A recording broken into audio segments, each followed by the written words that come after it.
వామ్మో వార్నైనో ఏం సినిమారా ఇది. ఇప్పుడే జాట్ సినిమా చూసిన, సినిమాలో ఏం లేదు అయినా కానీ సినిమా నచ్చింది. సినిమా మొత్తం అయిపోయిన తర్వాత సినిమాకి వెళ్ళి బయటకు వస్తుంటా ఉంటాయి, నేను నా ఫ్రెండ్స్ ఒకటే డైలాగ్ కొట్టాం, జై బాలయ్య. మూవీ బేసిక్ ప్లాట్ వచ్చేసి ఒక 40 గ్రామాలు ఉంటే అవి విలన్ చేతి కింద ఉంటాయి. సో ఆ 40 గ్రామాలను మాత్రం టార్చర్ చేస్తూనే ఉంటాడు మన విలన్. సో మన హీరో ఎంటర్ అయిన తర్వాత ఏం చేసిండు అనేది మీరు థియేటర్స్ లో చూస్తారు. మూవీ పాజిటివ్స్ గురించి మాట్లాడుకోవాలంటే రెండు. ఒకటి వచ్చేసి మన డైరెక్టర్ ఎగ్జిక్యూషన్, సెకండ్ వచ్చేసి సనీ డియోల్ హీరో. సో వీళ్ళిద్దరు తప్పించి సినిమాలో ఏమీ లేదు. ఓకే విలనిజం కూడా బాగానే ఉంది.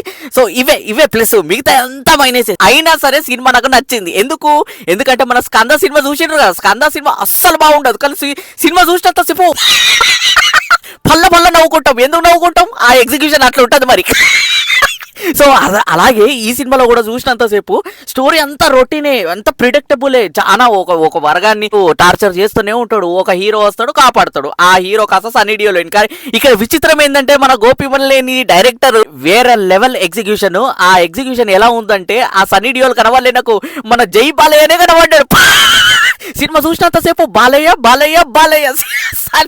సన్నీ డియోల్ డైలాగ్ చెప్తే బాలయ్య, సన్నీ డియోల్ ఫైట్ చేస్తే బాలయ్య, సన్నీ డియోల్ తలకాయ నరుకుతే బాలయ్య. సినిమా చూసినంత సేపు అది హిందీ సినిమా చూసినట్లేదు, బాలయ్య సినిమానే చూసినట్టుంది. ఫైనలీ ఈ సినిమా గురించి చెప్పాలంటే మాత్రము స్టార్టింగ్ హీరో ఎంట్రన్స్ ప్రిడిక్ట్ చేస్తాం, విలనిజం ప్రిడిక్ట్ చేస్తాం, స్టోరీ ప్రిడిక్ట్ చేస్తాం, ఇంటర్వెల్ బ్యాంగ్ ప్రిడిక్ట్ చేస్తాం, ఇంకా డెడ్లీ కాంబినేషన్ అంతే క్లైమాక్స్ కూడా ప్రిడిక్ట్ చేస్తాము. సెకండ్ హాఫ్ లో విచిత్రం ఏంటంటే ఫస్ట్ హాఫ్ జరిగిందంతా ఒక ఎత్తు ఉంటది కదా, సో ఆ ఫస్ట్ హాఫ్ అంతా సెకండ్ హాఫ్ లో మళ్ళీ ప్లే చేసి చూపిస్తారు. కొత్తదనం అంటూ ఏమీ ఉండదు. కాకపోతే ఏంటంటే ఎగ్జిక్యూషన్ బాగుంది. సో ఎగ్జిక్యూషన్ కోసం అన్నా మళ్ళీ మూవీ చూడొచ్చు. సో మనకు బాలయ్య ప్రెజెన్సే కనిపిస్తుంది సినిమా చూసినంతసేపు. ఓవరాల్ గా సనీ డియోల్ నటించిన ఈ జాట్ అనే సినిమా బాలయ్యని తలుసుకొని జై బాలయ్య అని అనుకున్నాం ఫైనల్ గా. ఓకే చూడొచ్చు.